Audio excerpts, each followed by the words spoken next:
You walked into that room yesterday, convinced everyone noticed the stain on your shirt. You replayed that one sentence you said at dinner for 3 days straight.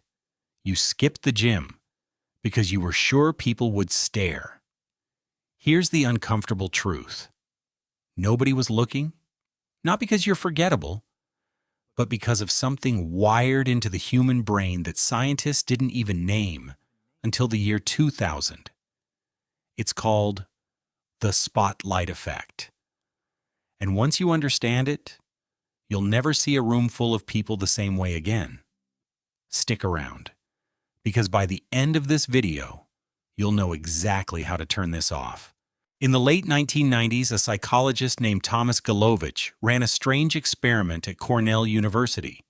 He took a college student and made them wear a t-shirt with a giant, embarrassing face on it. Think a washed-up celebrity from the 90s. The kind of shirt you'd never choose. Then he sent that student into a room full of strangers. Before walking in, the student had to guess, how many people in that room will notice my shirt? The average guess. Nearly half the room. The real number?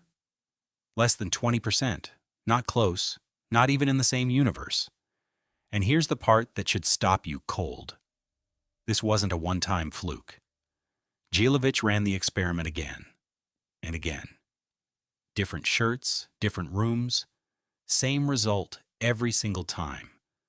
We are walking around, massively overestimating how much other people notice us. But why does our brain lie to us this consistently? The answer isn't about vanity. It's about something far stranger happening inside your skull right now. Here's the mechanism.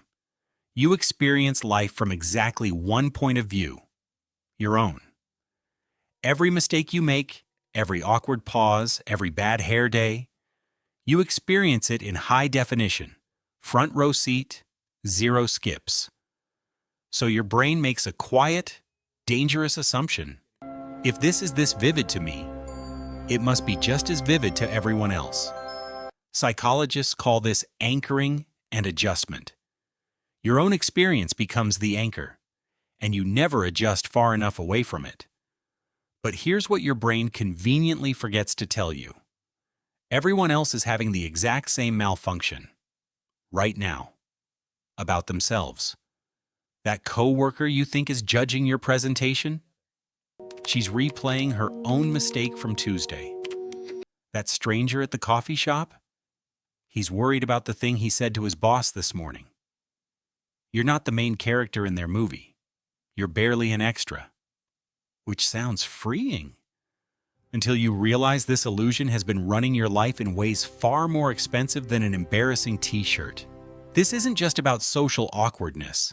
This is about money, careers, the life you're not living.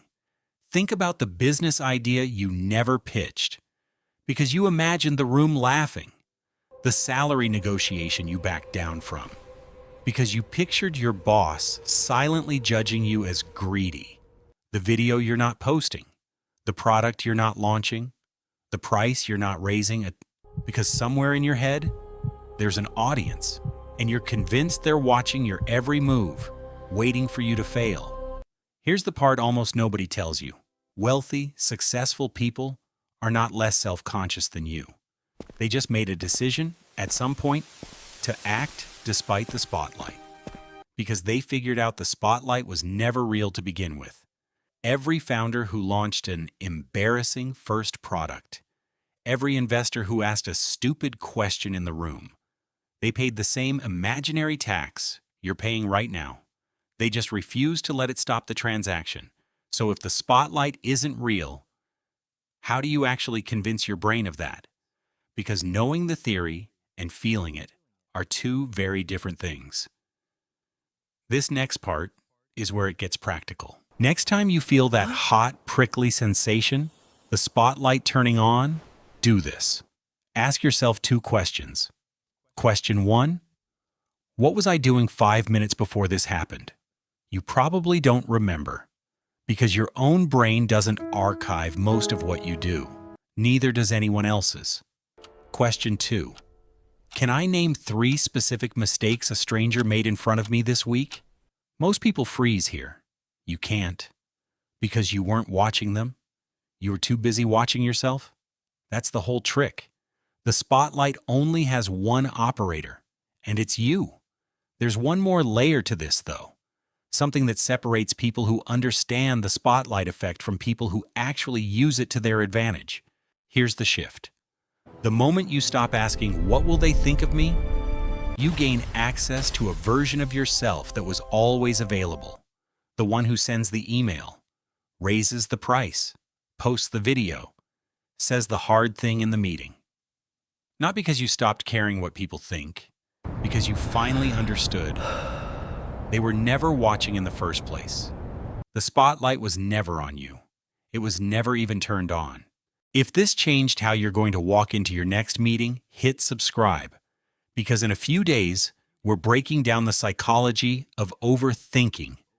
Why your brain won't shut up, even when you beg it to. And if there's a moment you've been avoiding because you imagine the room judging you, tell me in the comments. I want to hear it. I'll see you in the next one.